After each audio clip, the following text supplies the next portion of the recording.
on the.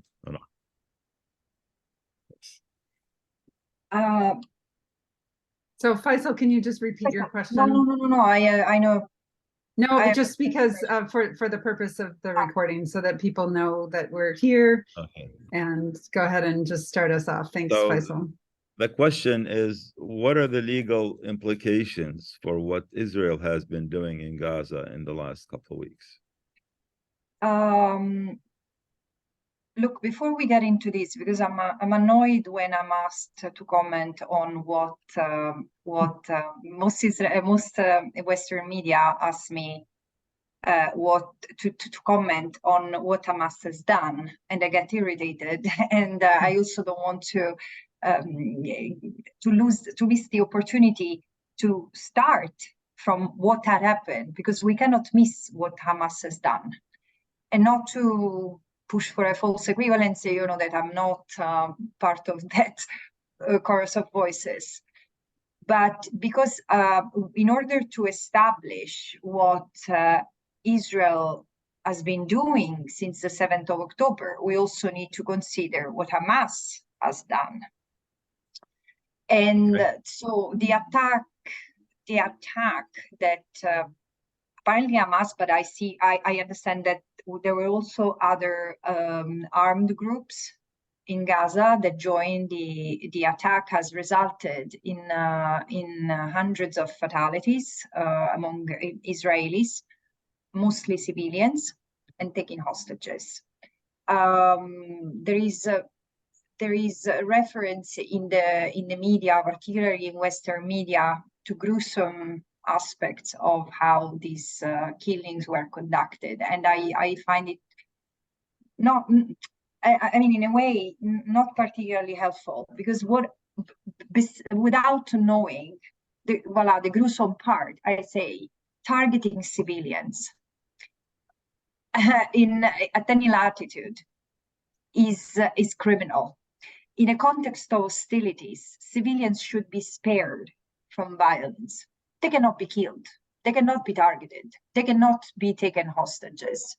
And the argument that I hear from some, but they are part of the problem. They are the colonizer. Yeah, and again, resistance has rules, and what Hamas has done has violated those rules, which means that those crimes should be accounted for. Now, the response that Israel has given under, let's say, the opaque declared intent of eradicating Hamas, decimating Hamas, whatever it means, it's really outside what is permitted under international law. So let's start by analyzing this. Because Israel has claimed self-defense under Article 51 of the UN Charter, which effectively guarantees a state who's under attack to defend itself until the Security Council has taken all the measures needed to maintain peace and security. So the first two problems. Israel has declared that it's in a state of war. But how can it be at war with the population it has occupied for 56 years? So the framing is critical. And then let's assume that this right entails eradicating Hamas. And again, I say what it means, because although in the West there is a brutal flattening of all complexities, and so Hamas is just labeled and qualified as a terrorist organization. Hamas is a widespread reality, which is not just armed resistance and violence. And so it becomes quite interesting to assess what Israel is doing. But what it has done, in fact, since the 7th of October, is tightening the blockade, which was already legal to start with on the 6th of October and had been illegal for 16 years, tightening it, preventing the entry of water, fuel, food, and medicines, while starting to carpet bomb the Gaza Strip, which, as you know, is 360 square kilometers. It's very crowded, 2.2 million people, half of whom children. And so how does what Israel, how does it qualify what Israel is doing under international law? Let's unpack it. It has resulted into the killing of, so far, 4,300 people, 1,500 of whom are children. And these numbers are higher than the death toll of Palestinians in Gaza alone in the 5 wars that have preceded this one. It has destroyed 30% of the housing units in Gaza, on top of what was already destroyed from previous wars. It has targeted health facilities, ambulances, medical personnel, journalists. It has targeted schools, including while they were hosting, sheltering civilians, because there are 1.4 million Palestinians in Gaza currently displaced, 550,000 of whom are sheltered in UNRWA schools, and the others either with families or in the street. And the situation is dramatic. So this violates international law blatantly, because as it's illegal to target civilians for an armed group, all the more is illegal for a super military power to use all its power to plunder a largely civilian inhabited area, a crowded area. And surely it amounts to war crimes, but there is also possibility of crimes against humanity being committed. Why so? Because intentional causing harm in a systematic and widespread fashion, like it has been by, for example, declaring the siege on the siege. So while bombing and killing and maiming and injuring and preventing basically life in Gaza, because the hospitals are not working well, are fully crowded. There is no more water to drink. Many people, including my former colleagues at UNRWA, are drinking water from the sea or from wells, which is contaminated. All these might lead to intentional starvation, which is it's a crimes against humanity. And there is another aspect which I've been very vocal on. I said, Israel, once again, under the pretense and the pretext of war, is pushing for an ethnic cleansing of a large amount of Palestinian people from Palestinian land. And I've said so, and this is the first time I used publicly or in my official capacity the term ethnic cleansing, which I've never used because there is forcible, the legal term is forcible transfer in international law, but ethnic cleansing is massive and it has a very specific meaning, and it's emptying a given land with the use of force or the intimidation, threat of use of force, in order to create another homogeneous demography, which is precisely what I believe Israel is doing, because there have been many genocidal statements that have been issued: wipe off Gaza, kill all the animals, and other derogative language, which I excuse for repeating because I imagine there are Palestinians in the audience. So all this language has also been accompanied by another series of messages: regaining Gaza, reoccupying Gaza, emptying Gaza, pushing the people of Gaza into Sinai. We will give them whatever they need, assistance, houses, etc. This has been there, and it's clear, it has become evident. I was already monitoring this when I saw the evacuation order of 1.1 million people who have been ordered to evacuate all the northern Gaza. Why? There is not such a thing. You cannot, this is unlawful. First and foremost, because they said whomever doesn't move is considered associated with terrorism. No, you cannot eliminate the presumption of innocence to people. And you cannot presume that they are terrorists anyway. Only combatants or civilians actively taking parts of hostilities are a legitimate target. So this is, and so there were sick people, ill children, mothers with children, and people who couldn't move. Where would they go? To the southern Gaza, which is also being bombed? And so I have denounced this as an extra crime. So what are the legal consequences of it? I mean, there should be, first and foremost, an immediate ceasefire. But we are already late. I've been asking for it for a week now. There should be an immediate cessation of hostilities, because this is the only way to stop the massacre of innocent civilians. And there should be a release of all hostages taken by Hamas and all persons arbitrarily deprived of their liberty by Israel, which are, I mean, the number, I cannot control the figures anymore, in the sense in the last 2 weeks, the violence in the West Bank as well, away from hostilities in Gaza, has skyrocketed. And there have been 80 people, almost 80 people, if not more, killed by soldiers and settlers, including children. And the violence is completely out of control. So there should be a de-escalation, but also with a massive protective presence for the Palestinians, because the situation is really beyond the point of non-return.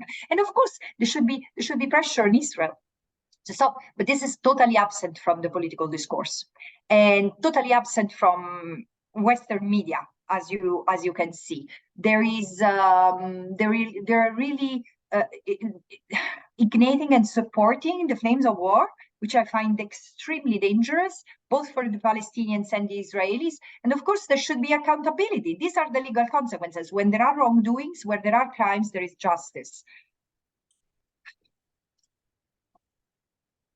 Voilà.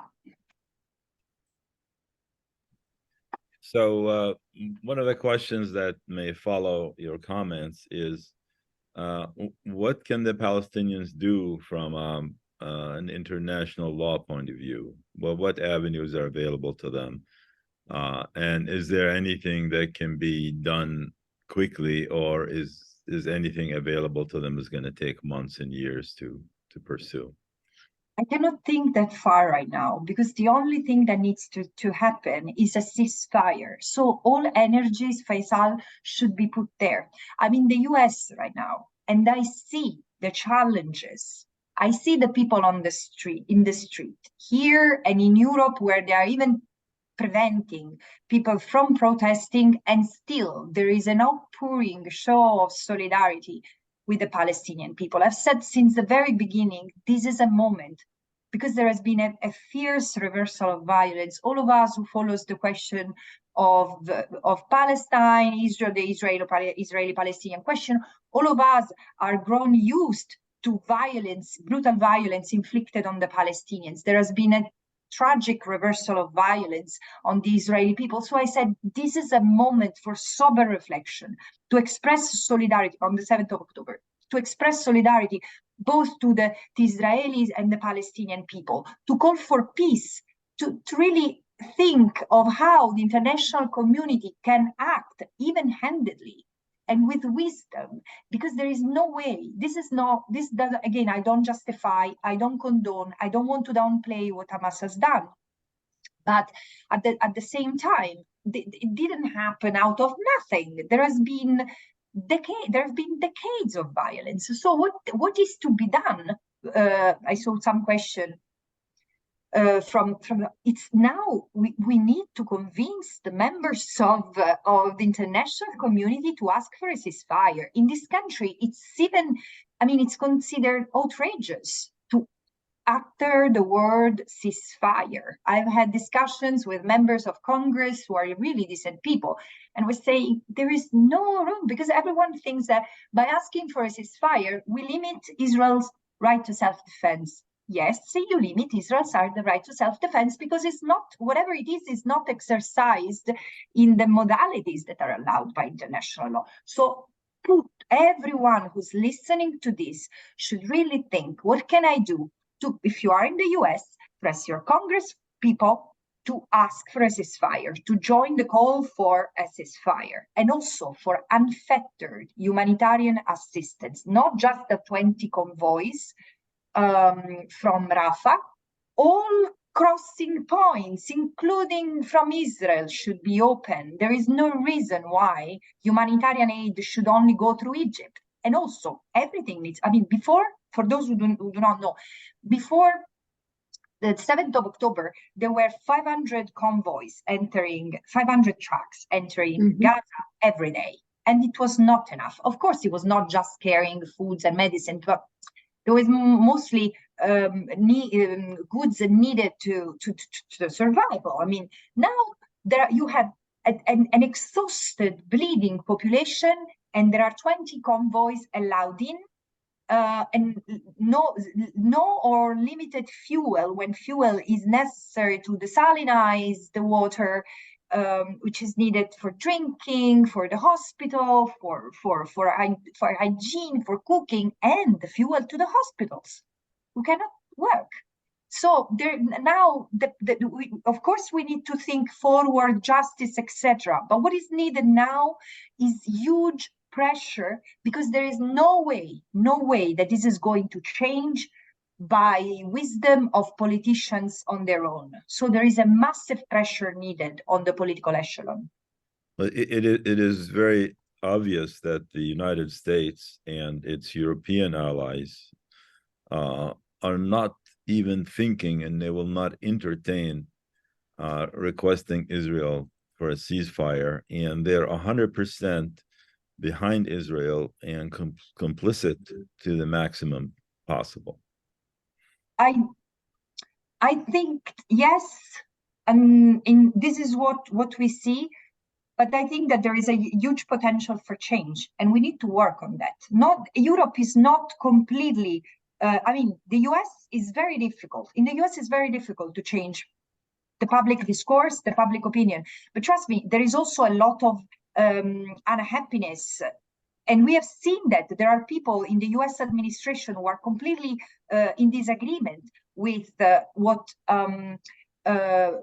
President Biden has done so far. And the same sort of reaction has happened in Europe toward President von der Leyen, who's been a staunch supporter of Israel since the very first moment. And again, I understand, and I totally support the expression of solidarity and sorrow to the Israeli people for what they have gone through, and it has been ferocious. At the same time, no, it doesn't legitimize Israel in what it's doing, which is, frankly, and again,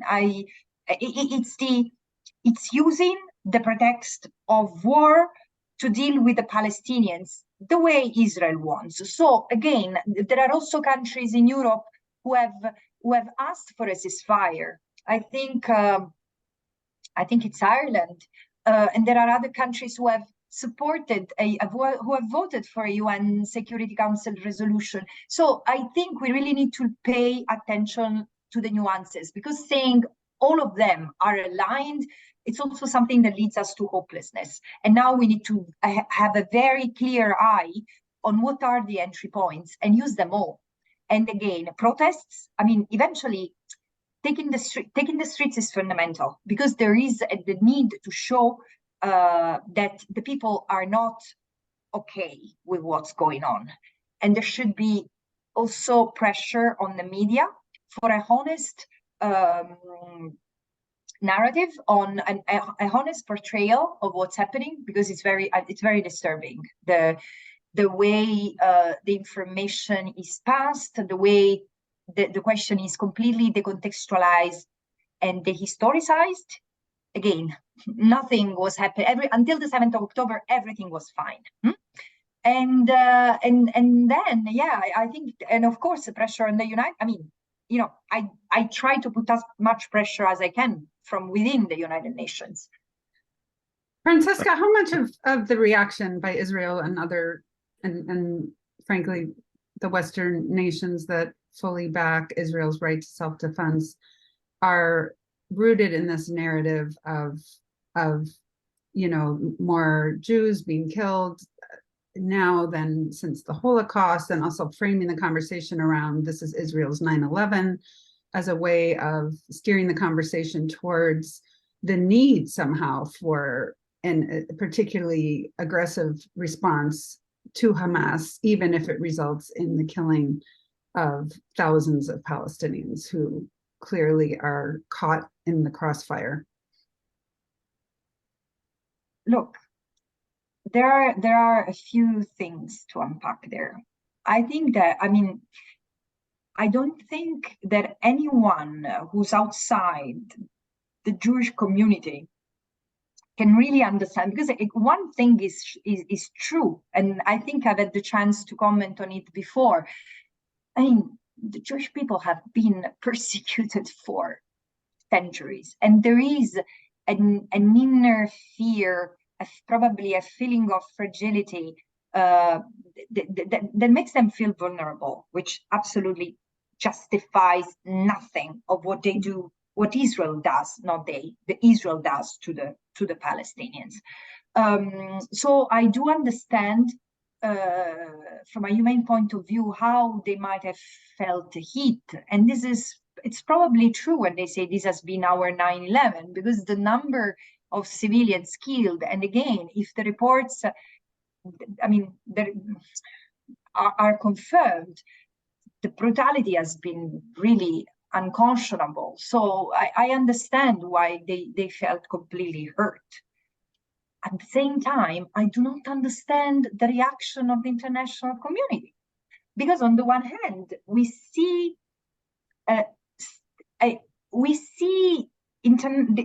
many states and the media in these states reacting like in a sort of rallying mode around Israel, saying we are with you and we are behind you, whatever you do. But also there is a critical dehumanization of the Palestinians, who are, again, in as much as I hear reference to them, they are not seen as, I mean, their suffering doesn't register necessarily, because Palestinians have been massacred in Gaza, war after war after war after war. And frankly, the numbers of Palestinians who have been killed since I became a special rapporteur is outstanding. I mean, 460 Palestinians were killed, mostly by Israeli soldiers and settlers in the West Bank and Gaza. How is this possible? Where were international media and politicians until then? Because this has been the powder keg. Does it justify what Hamas has done? No.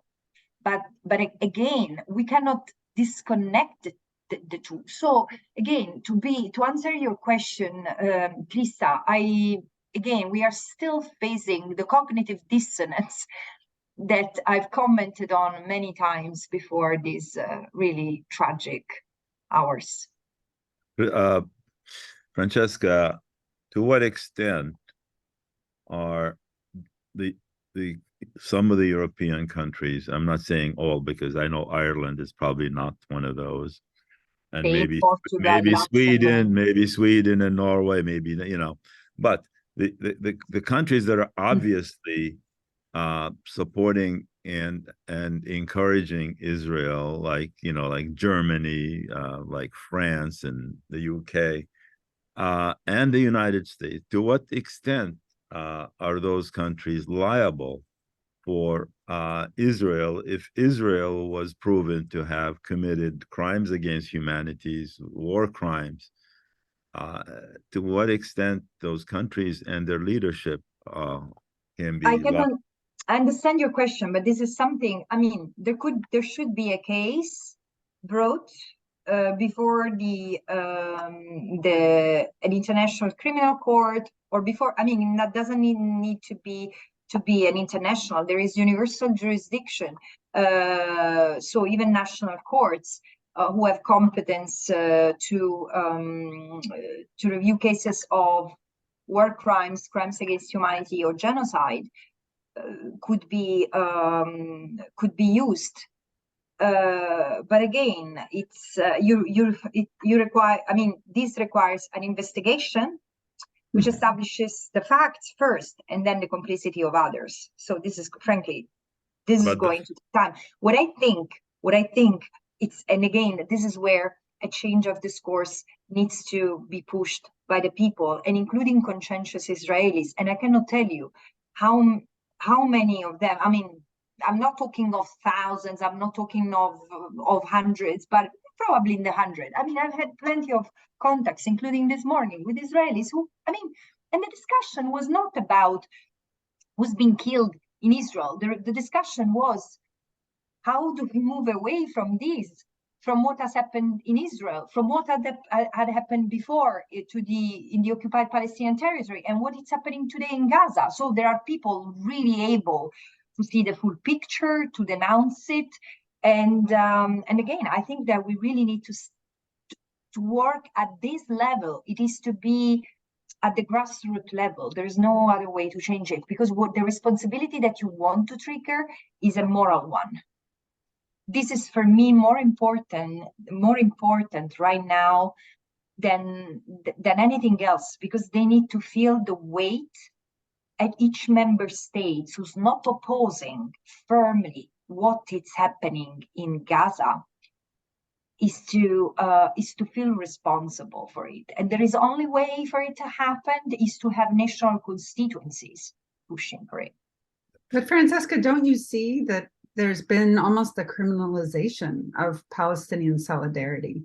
You know, that in European countries, including here, there's been a crackdown on self-expression, equating self-expression, equating, you know, calling for a ceasefire somehow as, like you said, meaning Israel doesn't have a right to defend itself, or that you're just blanketly supporting what Hamas did. And it's such a conflation of things that aren't accurate in terms of what people are actually demanding and calling for, whether it's Palestinians on the ground or those who stand in solidarity with them.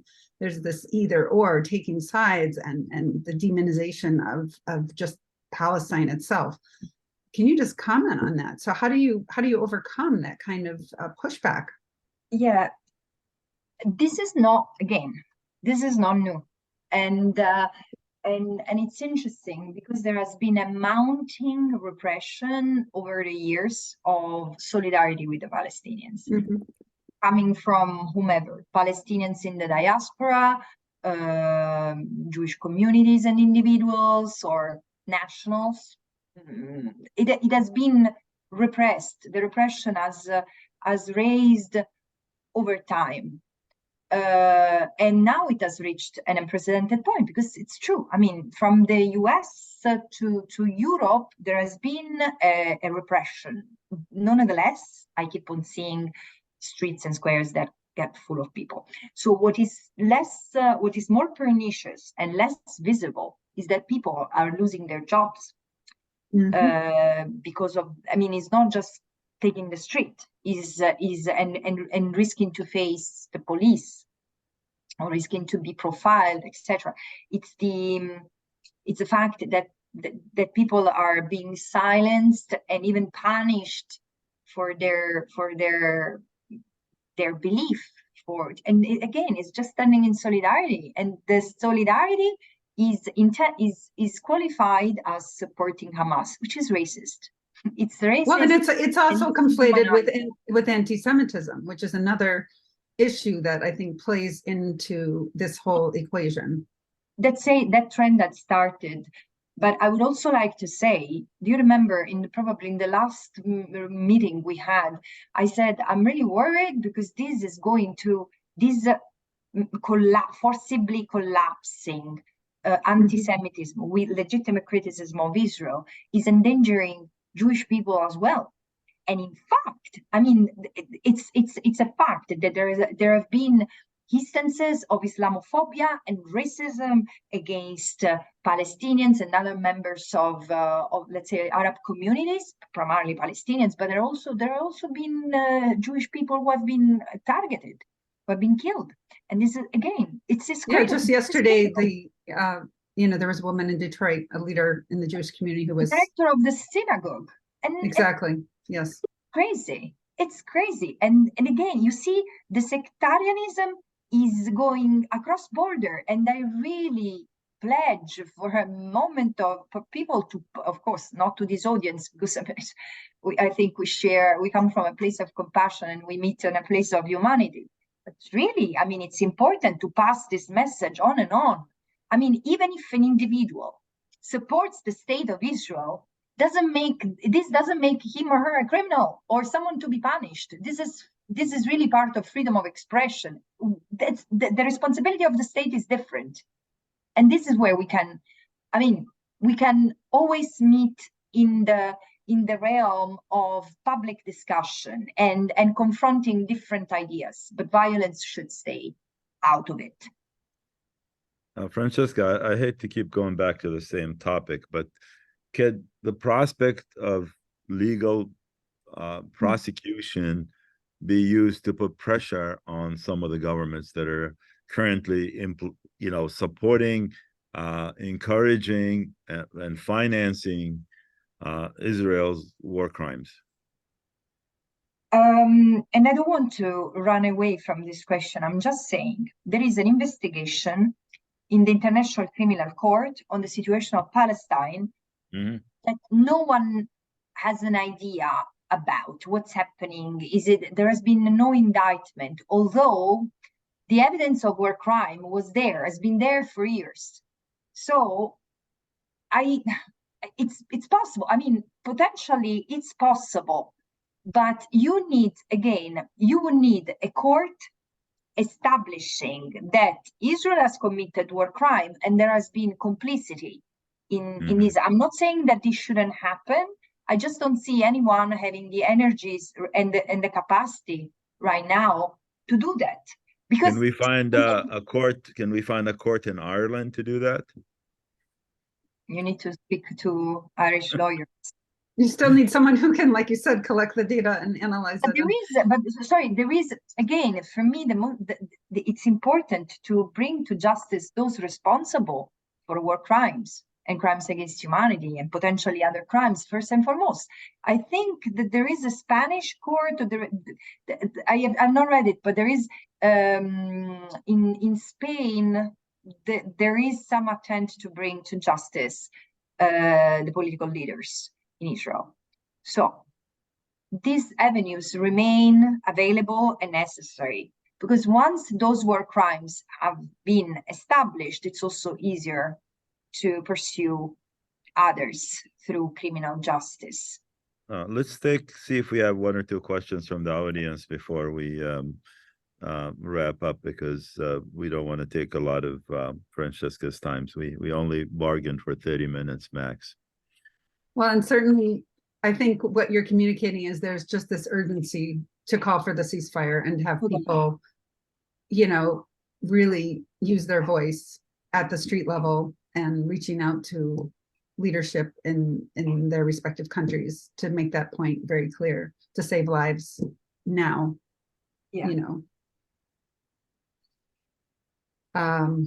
There's several people with their hands up. I'm not sure if those are it'd be better if you maybe type your question in the chat in the interest of time. If you could just, if you have a specific question for Francesca, it would be helpful. There is a question in the Q&A, in the queues there. Visible, no?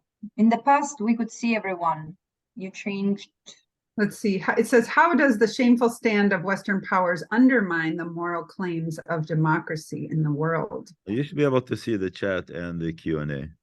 Yeah, sorry, I didn't understand the question. So the question says, how does the shameful stand of the Western powers undermine the moral claims of democracy in the world?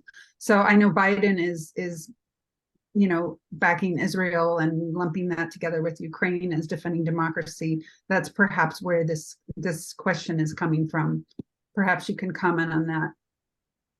Is the West morally bankrupt, given its position?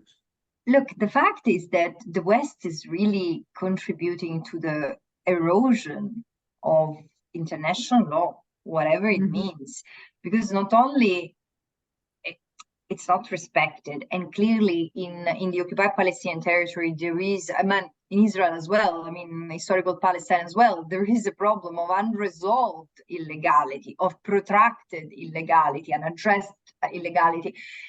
And this in itself is already serious, is already tarnishing the power, the effectiveness of international law. And clearly, at a moment like this, where thousands of people are being killed and risk to be forcibly displaced. And they are being forcibly displaced, because in the West Bank already 13 herders communities have in the past 12 days have vanished from the Jordan Valley because they were under settlers' attack. As we speak, I hear from people in Israel that new weapons are being provided to Israeli Jews so that they can protect themselves. But how they are going to protect themselves? And again, this is something that might resonate with people in the US. Is the weaponization of the society the way to make it more secure, when the real problem is the discrimination that society already practices on a daily basis against one part of the population? So it's very, very serious. And yeah, the Western countries are at a critical juncture and are risking to make a fatal mistake, because this won't stay limited to Israel and the occupied Palestinian territory. The risk of a regional conflagration is palpable, is there. No one in Arab countries wants another war. Certainly not Syria, who's still dealing with the wounds of a war that has finished but has not finished. Surely not Lebanon, who's going through the worst crisis it has ever had since the end of the civil war. Libya or other countries in the region, Jordan or Egypt, no one wants a war. So, but this is why there should be political pressure. And again, we can blame as much as we want the West, but where is the rest? I don't see that. So there should be a powerful, principled coalition to protect the universality of international law, because otherwise, I mean, what is happening is just the liberalization of the context of the concept that international law doesn't matter. Yeah, it's been completely watered down. One person is asking, why can't the UN do more? Because the UN is an intergovernmental organization, and it's composed by states. So ultimately, it responds to states' will. And think of, for example, the Security Council resolution that was tabled a couple of days ago. And again, it was not transcendental. It was just asking for the humanitarian pause, not even a ceasefire, a humanitarian pause to cease the hostilities, to liberate the hostages. And yeah, it's been, I mean, it's been voted, vetoed by the US. Even France and Malta voted in favor. The UK and Russia voted against. And the US, no, sorry, no, the UK and Russia abstained. And the US is the only country who voted against. So there is a political paralysis in the US, and this is the political echelon. And then you have the humanitarian echelon, which is all the humanitarian agencies working on the ground, like UNRWA or WHO, which frankly are doing what they can, absolutely. But this is not sufficient. There is a need to get out of the political impasse. It's not going to be solved now. It will continue to repropose itself. And how much of what's happening can be explained by the narrative that somehow Palestinians deserve what's happening to them, based on their, there's all this broken narrative of there's no partner for peace. And I mean, we know that this is all, it's propaganda, basically. It's propaganda, but you somehow Palestinians. That narrative of Palestinians, let me elaborate on what you're saying. Yeah. Basically, the Western media in the US and in Europe has really painted a picture to their people that reflects their own bias, and they really dehumanize Palestinians and cast them as terrorists, and they are getting away with it. And I think the secret to changing any of this is to humanize the Palestinian and change the narrative and change what the media is doing, to the point where people in Europe would see the need to stop this and have a ceasefire.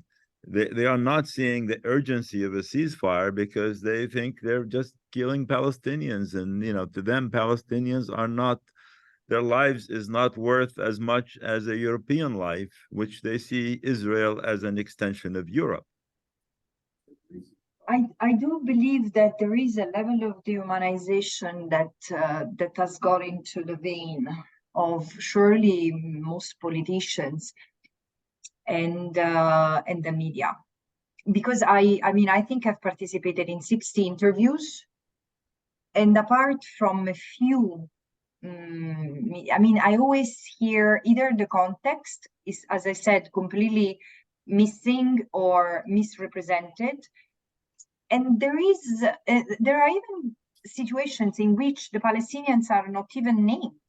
There is the attack that Israel has suffered, and then geopolitical considerations, Iran, China, the Saudi, Russia.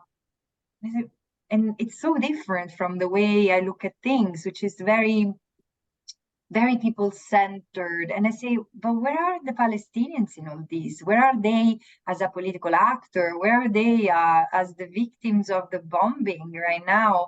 And yeah, I think you're right. I do not have more than anecdotal evidence and analysis that I've read by others, written by others. But yeah, I think that the dehumanization of the Palestinian is a critical element of the desensitization of certain segments of the Western society toward their cause, because it's not possible that you see these people are human, you see them dying in a way that is not for humans, and you do not react. The control of the media by Israel and its friends makes it difficult for anybody to challenge the Israeli narrative that's being adopted by Europeans and by the United States, lock, stock, and barrel. I mean, they're yeah. But Faisal, I really think we need to be careful here, in the sense that there is in the sense, I don't think it's Israel itself. It's an affiliation of, it's an alignment of intents. And it's, in a way, if you see those who tend to support what Israel is doing, think of it. It's Europe, which has a colonial history. It's United States, Australia. Australia has been quieter than usual on this one, but there is Canada, the United States, so settler colonial society. This is a reproduction of a Western sort of, it's a byproduct of a colonial or a settler colonial mentality that has not been addressed, which really distinguishes between, again, the West and the rest. So I think it's really, and it's not to shelter Israel from criticism, but it's to, I think there is a lot of self-produced or inherent responsibility, because many Western societies are racist. And you can see, in a way, Palestine epitomizing most of what is inflicted to people in the global South, whose wars are extremely fierce, extremely deadly, and forgotten, not even mentioned, or the way migrants and refugees are treated. Again, I do see that there is a profound dehumanization that it embraces many people outside of the Western fortress, I would say. So let's go back to the UN, and you said these are states who are acting. And let's switch it from the moral perspective to that of self-interest. Obviously, the United States has, Biden professed in his speech that it is in America's self-interest and to protect democracy, and this is how we do it. So if we go to a conversation around self-interest, how is backing Israel in this way to give it its carte blanche toward flattening Gaza, displacing people, killing civilians? How is it really in the self-interest of the Jewish people, the state of Israel, the Western world? Isn't this going to come back to haunt all of us? Can we come at it from that perspective and knock some sense into our discourse? No, I think it's very dangerous. It's very dangerous because, again, first of all, I'm not sure. I don't see the connection between American democracy and what Israel is doing personally. But also, I've often heard US officials referring to the need to protect Israeli democracy.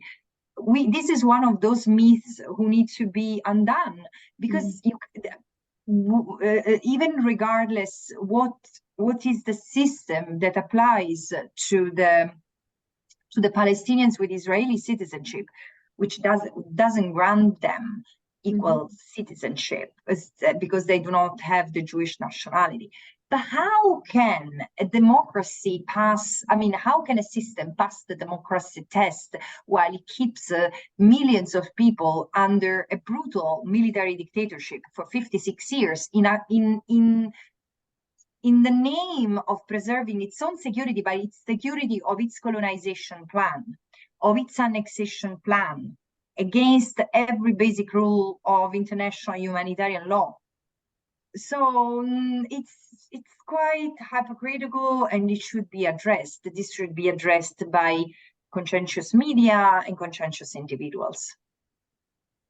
So we can have the principled argument of what is really a democracy, but we can also have the self-interest argument of how does this make the world safer? How does it make Americans safer, Jews safer, Israelis safer? And even if the world doesn't care, the world meaning we know what we mean in this conversation, who that is. If Palestinian lives don't matter in this context, certainly American lives, and we see Israeli lives matter more. And so in the context of self-interest, this is not serving Americans, it's not serving Israelis, it's not serving Jews. Krista, it's not serving humanity. Yeah. Krista, I think another point needs to be made here. It is unbelievable, and it's very hard to understand how the US and some of the European countries are going as far as eliminating freedom of speech for their people to please Israel and to support Israel. That is the part that's not understandable. How does anybody explain that? The freedom of speech is a fundamental aspect of a democracy. I don't know if this is an exhaustive answer, but there is even there a perceived self-interest. Because when we talk about Palestinian freedom, the Palestinian struggle for liberation, or Palestinian resistance, which is permitted under international law, it's protected under international law. We are no longer in the era of decolonization. We are in the post 9/11 reality, which makes every form of opposition to the establishment easily qualifiable as terrorism. And this is the language that is triggered in Europe. I do participate in debates, and again, just a few interventions before mine. What they've been talking about is the Chechenian guy who was killed, and a French citizen soon after the 7th of October, crying Allahu Akbar. And so there is this, mounting fear that every Muslim, every Arab carries an agenda that might be seen as a threat to the security of the European country in question. I think that there is also this element. Certainly. There's a question about, it says, is there any appreciation of the anti-Semitic roots of Western support of Zionism? So I think this is getting at Christian Zionism and its relationship in maintaining the state of Israel. I don't know if you want to comment I'm sorry, on that. I cannot, yeah. I don't really have any added value in answering such a question. I think we need to wrap it up here. Francesca, thank you so much for spending the time with us, and certainly we took twice as much time as we bargained for. We really we said that. 1 hour, I think. No, Okay. no, we said 20 to 30 minutes, but well, I think Faisal was trying to be gracious of your time because I know how. Thank you for I have interviews one after the other, but it's always a well, we really appreciate you coming on. We and can imagine light. how busy you are and how all the people that are descending on you, they want to talk to you and all that. So we very much appreciate that. And this is going to be, your speech has been recorded and will be on our YouTube channel. I will send you a link to it in case you want to share it with anybody or refer to it. But thank you so much, and enjoy the rest of the day, and we will continue our conversation here momentarily. Thank you. Let's hope for movement, positive movement. Thank you so much, Francesca. I hope so. Bye-bye, everyone. Bye. Stay strong. Okay, so we have two options here. One, we can continue the conversation and bring people from the audience to weigh in on what they heard, or I can talk a little bit about the media in the U.S. here and abroad, and or we can shelve that and for another for next week.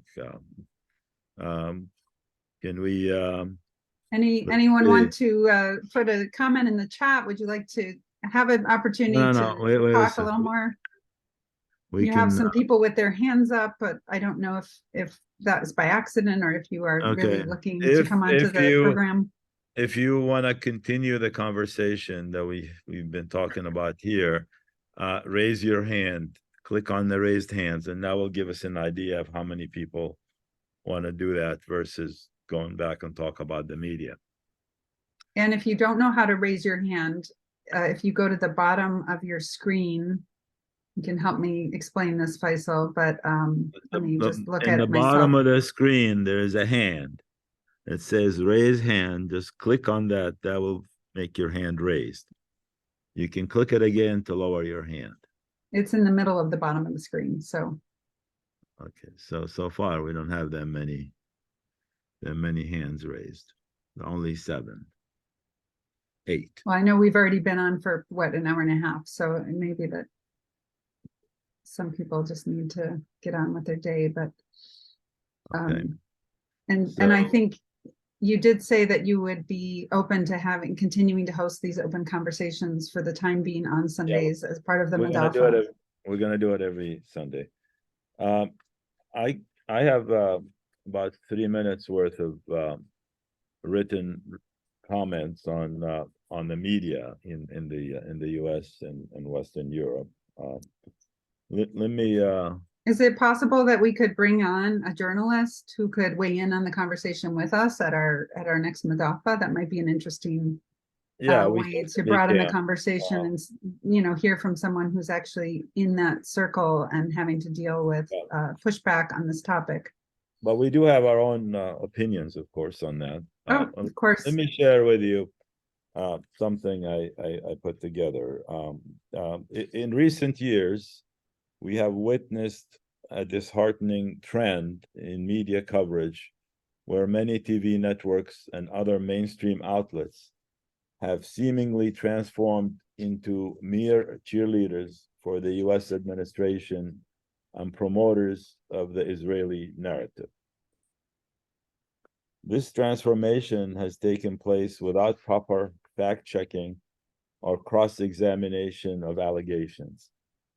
The consequences of this biased reporting has been a severe imbalance in the understanding and perception of the Israeli-Palestinian issue.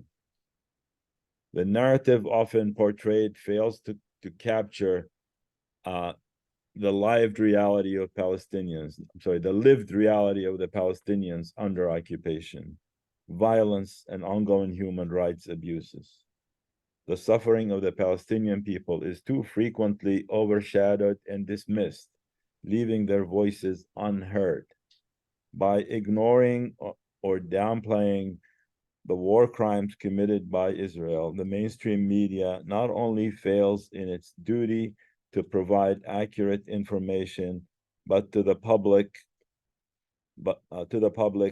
but also perpetuates an unjust and harmful status quo. It is crucial for media outlets to prioritize the principles of truth, justice, and human rights in their reporting. I could just think of people like Walter Cronkite, Eric Sevareid, Edward R. Murrow. They're probably turning in their graves when they see what CNN is doing on their nightly news and the programs that follow that. You know, Dan Rather would certainly not agree with a lot of the stuff that's going on now. And these were like the luminaries of the U.S. journalism. The media has a crucial role to play in holding power accountable. And we urge media outlets to conduct thorough fast-checking and cross-examination of allegations from all parties involved in a situation. By doing so, they can ensure the publication of accurate information and bring to light the human suffering caused by the ongoing Israeli policies. We encourage journalists to seek multiple perspectives, including those of Palestinians, and to present a balanced narrative that reflects the complexity of the situation. Reporting should not be reduced to mere repetition of official statements of one-sided narratives, but rather it should aim to uncover the truth and promote a just resolution for the Israeli-Palestinian issue.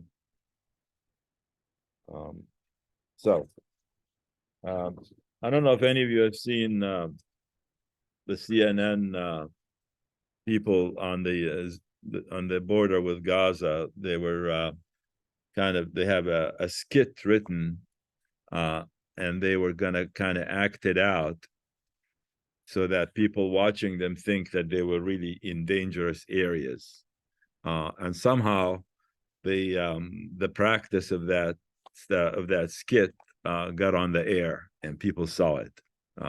Has anybody seen that?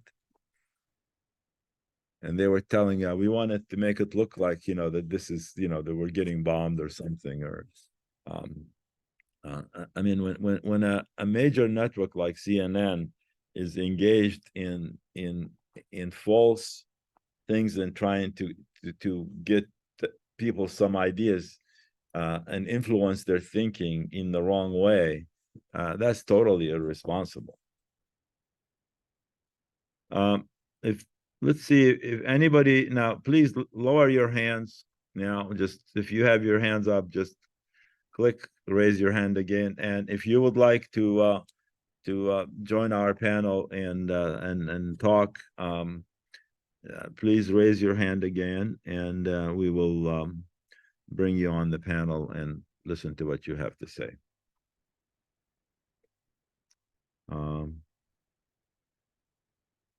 So we have Rosemary has her hand up. If you're interested in talking, leave your hand up. Otherwise, please take it down. So is Nora Caldron, Renee. Okay, so it looks like Nora is still there. Nora, I'm gonna bring you on and accept the invitation if you would like to.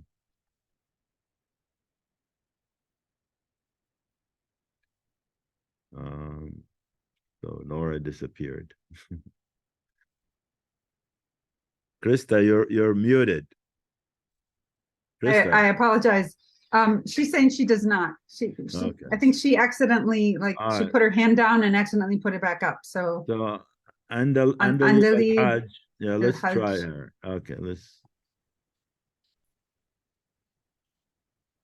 declined. So take your hands down, please, everybody, that you have your What hand. about Jake? Are you interested in coming on? Your hand is up.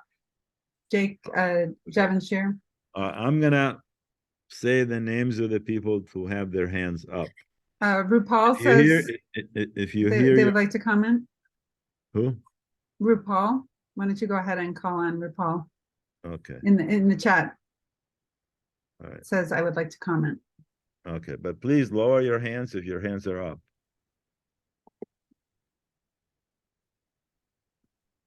Yes. Hello. Am I able to Hi. speak? Yes, go Hi. ahead. Thank you. Thank you. I'm an assistant professor at the University of Connecticut in the School of Social Work. Would also like to comment about academia's role here. You can start your And video. There you go. Okay. Great, thank you. That would yes, be thank great you. topic to weigh in on. Very Yeah, I'd important. like to, I think that I have a very clear social work response to this, as we are a social justice profession. Unfortunately, we aren't seeing that same sort of camaraderie. I mean, there's a lot to say, right? As we know that academia has experienced quite a bit of backlash. Harvard University, many funders, prominent Jewish funders have backed out because of Harvard's some Harvard students um, um, support of Palestine, and then we've seen the same thing at UPenn. So I think this is a conversation that I would like to invite my colleagues to, and maybe have a broader conversation in the coming weeks. And if we can have some thought on that, I do want to come up with a collective voice in academia, especially in my discipline. And I would love to have some insight on that from the panelists and other individuals that are, contributing in this space. I definitely have some. Go ahead. We will be happy to host a conference here at the museum, or a Okay. symposium of a sort, that you can invite speakers to it, and we will carry it live. Okay. And have people attend it in person. Like today, we have the 3 people here. Yeah, and then we can address things like academic freedom or Yeah. freedom right. and self-expression on campus. A lot of student groups are being, And, forbidden right. from. And by the way, expressing themselves. I'm one of the people in U of Penn. I was on the organizing committee for Palestine rights, so we're familiar with all the stuff that's going on with that. I'm happy to talk further offline Yes, about sure. this. So please do Yeah, reach it's a out. very My email. important topic, and thank you for bringing that up. Thank you. Yeah. We'll put something together. Okay, great. Happy to So, join. thank you. Great, wonderful. Thanks, Thank you. RuPaul. Thank you. So Krista, find us another person. to Yes, come. Jake would like to speak. If you can call on Jake. Jake Yes. Javanshir. One moment, please, here. Okay, Jake, promote to a panelist. And please accept.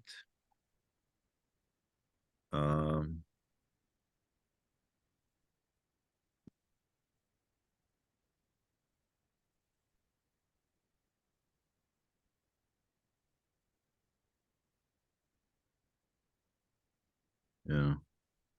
Can you hear me now? Yes, Yes. perfect. Thank you. And feel free to feel free to turn your camera on if you can. I need to enable him. Hold on a second. Okay. There you are. Thank you. First Thanks of all, for coming on, Jake. I am Canadian, living in Toronto. I'm a long time activist, maybe for 45 years or more. And one thing I wanted to comment, one of them is when you're mentioning always US and Western European, how they support Israel, do not forget, Canada is one of the staunch supporters of Israel. That's Canada, correct. Trudeau in particular, with his colleagues, they follow gladly anything that is American, absolutely unconditional.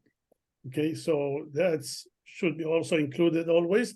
The other thing I wanted to say, which is very disturbing to me, and perhaps to many others. It's about that fiction that went around that the fighters that attacked in Israel, they beheaded 40 babies' heads and limbs, which is totally unfounded. There was not one picture anywhere, any video that's showing that. But now it's all around the world, and many people, when I speak, they refer to me and they say, okay, what do you think about the 40 children beheaded? The same thing with my sister in Israel. I talked to her 2 hours ago and trying to explain a few things to her, and that's what she brought up. That's really will be a big damage to the image of the Palestinians and to the image of the Palestinians, especially in Gaza. Well, we know these are deliberate attempts to, discredit an entire population and, evoke. Yeah, I mean, when the president of the United States saying they're cutting babies' heads off, so but why Palestinians do not come with all kind of the same themes that Israelis come and the Americans come and so on? You don't see anywhere explanation of, for example, what happened before the last attack on Israel from Hamas. What went on? They don't say all the wars that Israel exacted upon them, killing thousands and destroying and so on. They should show it to the people so they know what's going on. Well, and that's an important role of the media that is missing, is to be able to offer that more nuanced view, the full picture, the historical context, the root causes.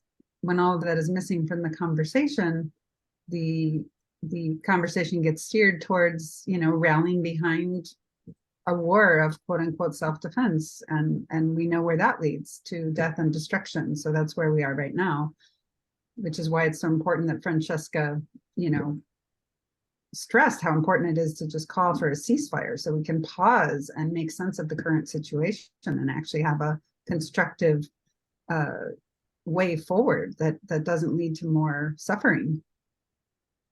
All right, thank you, Jake. Thank you. We see you next time, some other time. Let me take you off the screens. Okay. Andalib, are you still interested in coming on? We have Yes. Andalib, Evelyn, Rosemarie, and Nora. Okay. Krista, I want to Yes. share some sad news with our audience here, and I'm gonna share the screen here.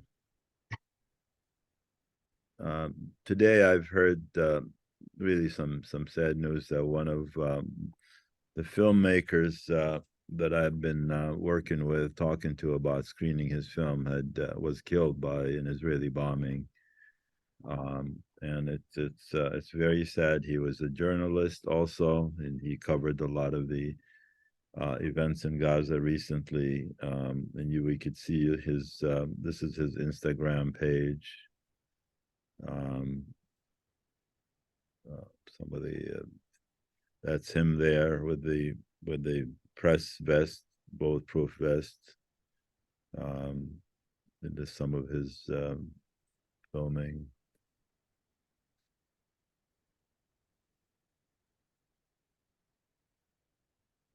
That's There have him been there. a number of journalists who've lost their lives in this current crisis, and So, of course, historically, many others. So what was going on is last week I was working on a film to show as part of our film series, and the film was called A Bank of Targets, and it's about Gaza and the bombing and the targeting of buildings, etc. And the film was directed by Rushdie Sarraj. And I'm gonna click on messages here, and so some of this in Arabic, so I'll tell you what it says. So the first message from me, it says, Mr. Rushdie, we're hoping that you're all safe in Gaza. The Palestine Museum US would like to screen your film that deals with the Bank of Targets in Gaza. If you could please let us know if that's possible, and thank you. and our appreciation. And he answered here, and this was on Monday. I'm not sure whether Monday was October 16th. And he says, Ahlan bikum, welcome. What time and place are you gonna screen the film? He says, I'm sorry for being tardy in responding because of lack of the internet. Then I said here, the screening was going to be virtual via Zoom, and for people who registered to see the film, we are not charging for the screening. The next screening we're looking to fill with a film was Saturday, the 28th of October, 7 p.m. Palestine time. He says, I have no problem with that, but right now I can't get to the office because of the bombings, and so that I can send you the film or make it available to you. And I asked, is there another copy of the film in the English subtitles that is available outside of Gaza, that we can get it from outside? And he says, "Khalini abhath, let me look." And that was the last message from him. Wow, that's heartbreaking. That's how I feel lately when I send a message to people I know in Palestine, including in the West Bank. You know, when I don't hear back, I'm so concerned. There's so much happening everywhere. I mean, it's one thing seeing people die, but to see somebody you were talking to just cut just off a couple of days ago. And this is the reality on the ground right now. No one is safe. This is not only about Gaza and what's happening in Gaza. People in the West Bank are very vulnerable. I think last time we brought on Francesca Albanese, she talked about how every Palestinian is vulnerable. And it's true now more than ever. Just why it's so important to manage this conversation back to humanity. Too many people are dying unnoticed. So much of what's happening in the West Bank right now is not being covered because all the focus is on Gaza, and it's almost like settlers are able to act out undercover. The world is not paying attention. So I really don't encourage have all of you. Some people asking in the chat. I really don't have any details about the circumstances of which bombing he was in or whatever. I think he was young, about 30 years old or 33, or and I'm sure he had done other films, but we are determined to screen that film as soon as possible. So I am working on that, trying to find the film elsewhere. There's a couple of places I think may have the film, and we will let you know as soon as we've managed to get our hands on a copy of the film. We certainly need a sense of urgency.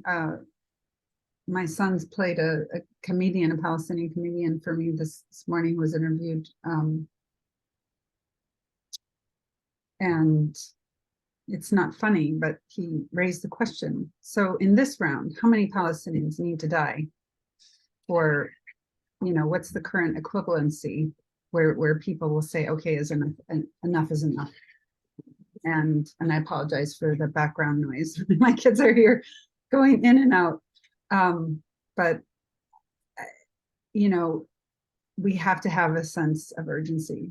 We're talking about the lives of men, women, children, families, all ages. It's horrendous what's happening, and it's happening every second while we're having this conversation. People are dying. And how do we shift the conversation to urgency is a big question.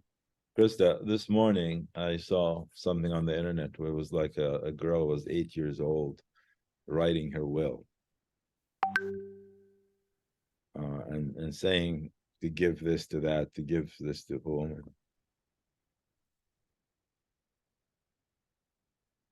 I'm gonna spare you that one.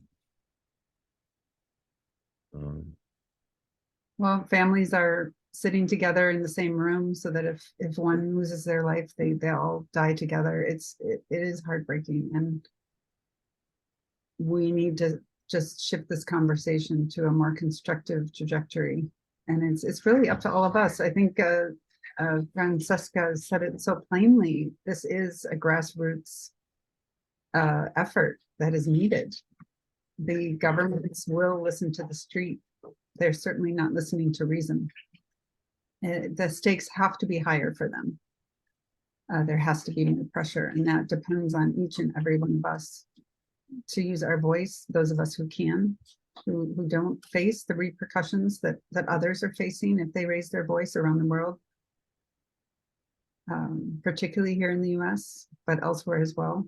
So I encourage you to do that. It may never have felt like it mattered, but I think it matters more than ever now.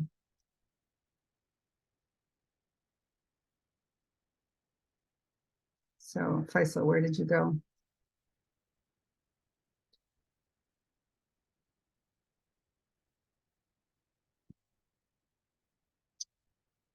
You know, so if you've never written a letter to the editor, write a letter.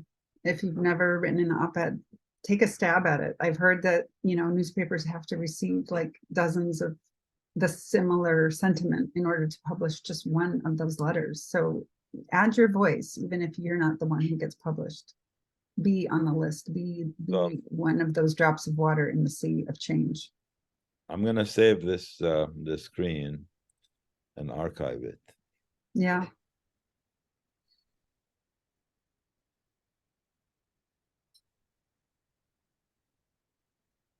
It's like interrupted conversations, interrupted lives. Yeah. And that's what the Nakba was, Okay. right? It was an interruption of people's lives. Anyone else wants to come on the panel? We have still several hands up. You Okay. can check in with Andalib, Hajj. Did you? No, Did she? if your hand is still up and you'd like to come on. You know what I should have done? I should have lowered all the hands and have them do it from scratch. Yeah, we just have a few up. And Okay, Evelyn, do you want to talk? Okay, Evelyn always okay. I'm moving you to a panelist. Okay.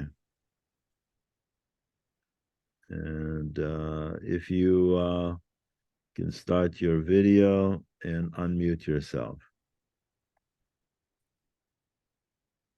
And yesterday I mentioned, hi, Evelyn, I'm just going to post a few links to resources because some people are asking for that. So I'm going to kind of do a repeat of what I did yesterday in the background here while we listen to Evelyn. Thanks for coming on, Evelyn. So appreciate your voice. And you know, I don't have a lot of words, just a lot of tears, heartbroken. What we're doing, you have to come together. I just watched Mira Awad sponsor a peace concert with David Broza and their Jerusalem Youth Chorus. They're from East and Western Jerusalem, and they're singing together. Everybody's crying, and anybody with a heart, like I told Muhammad, anybody with a soul, their hearts will break for every life lost, every precious life. It's too much. It's too much. You know, I'm just,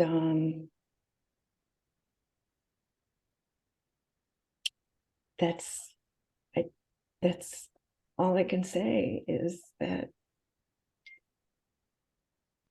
we've seen enough. We've seen enough. Enough is enough. Does that make any sense, what I just said? Yes, of course. And Makes a lot of sense. you know, we come together with deep respect and regard for every human life, the value, the potential, the creative spirit, the kids that I saw in the old city, you know, just the picture that I have of them. I mean, we're just adorable. They were high school kids, you know. I'm an English teacher, you know, we're just standing together and so happy together. It has nothing to do with ethnicity. We're just human beings deserving of life. So maybe I will write an op-ed, you know. I'm just trying to keep my own equanimity, not equanimity, but just, you know, do what I need to do. So maybe I will write an op-ed. I'm in Delray Beach, Florida, and maybe I've never done an op-ed before. So and you don't have to be, you know, a writer with a capital W to write an op-ed. This is writing from the heart. This is sharing your perspective, what you're witnessing as a human being. We need more of that. What I live, what is like in my, you know, it's more than my gut. It's my idiot kishkas. It's my innermost, what can possibly be. I have a cartoon for you to see here. Oh, sweetie, I'm sorry. It's not that bad. It's about a dead child, and then there's a reporter sticking a mic in their face and asking them, "Do you condemn the targeting of civilians?" Yeah. I know it's like where Israel is bombing Gaza because Israeli civilians were killed, and so we are killing civilians because 1,400 people. I should say that loud and clear. This is my feeling. It is not going to bring back those 1,400 people that were killed. This is not. And, you know, just like Holocaust survivors say, you know, you keep doing this, it's not gonna bring any of these people back. They're gone. More are gone. More slaughter. Halasna. Yeah, no kidding. And we've been here before with these incursions and bombings of Gaza. What have we achieved? We as a global community, as human beings, Israelis, what is the outcome of these policies? Where are we now? And there's more division, and that's scaring me. That's scaring me so much, you know. We're all human beings, you know. I think what's more frightening sometimes is that some people say it's intentional. You know, you sow division so Netanyahu can stay in power, so he doesn't have to solve or address the Palestinian rights. Just keep it going at the steady pace of the undercurrent of conflict, managing the conflict, the terminology of mowing the lawn, which is going in periodically to create a climate of deterrence with Hamas from Israel. All of these strategies are, you know, have nothing to do with saving lives or building a future where all people can live with dignity. In my letter, I will talk about this conversation, if it's okay, because it's very powerful to humanize. And I don't even want to call it the other, to humanize people of a different ethnicity and of a different culture. So is it okay if I refer to this conversation that I had? Of course, when it's I write, okay. when I write, no, because I don't want to, you know, I don't want to, what do you call it? Use anything without permission. Well, you're speaking will. from your experience, and you experienced this conversation today. It's your experience. We've had these many conversations. Sure. That I've experienced it. So I think that will be a good letter. You know, we're Palm Beach County, we're an interesting bunch. So, and I'm a subscriber to Palm Beach Post. So thank you for, I was I was very reticent to come on, and I didn't know what I'm going to say. And I said, I have to just speak from my heart. You don't have to know what to say. You can even because there's no words, you know. I think that's So thank you very much. Well, Oh. I'm confident you will find the words to write a letter from your heart, because it's already in there. You're already holding it.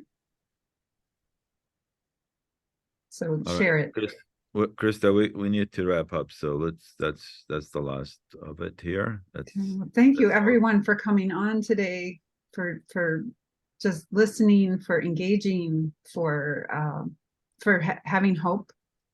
I think if you didn't have any hope, you might not be here. For having hope that we can get to a better place if we work together. And thank you for bringing your heart to us. Maba'ad. Thank you, everybody.